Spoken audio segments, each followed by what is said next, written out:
Get your free copy of the complete tutorial at www.teachucomp.com/free.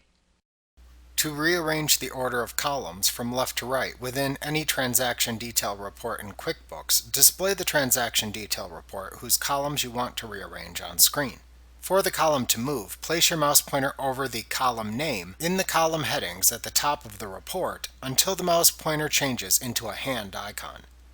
Then click and drag the column left or right. As you are clicking and dragging the column, a small upward pointing red arrow appears between the column names. This arrow indicates where the column will be placed when you release the mouse button. When it is in the desired location, release the mouse button to move the column to the selected location. You can resize columns in any type of QuickBooks report by placing your mouse pointer to the right of the name of the column you want to resize until the mouse pointer changes into a thin vertical line intersected by a horizontal arrow. At that point, click and drag left or right with your mouse pointer to resize the column. Release the mouse button when the column is the size you desire. Also, starting in QuickBooks Desktop Pro 2020, you can now expand and collapse column groups within reports that contain column groupings by job or by class. For example, if you open the Profit and Loss by Job report,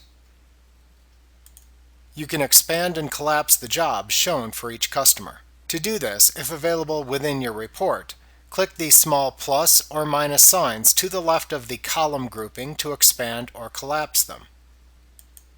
Alternatively, to collapse or expand all column groups in the report if available, click the Collapse Columns or Expand Columns button in the report's toolbar.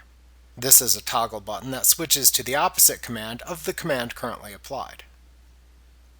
Like what you see? Pick up your free copy of the complete tutorial at www.teachucomp.com/free.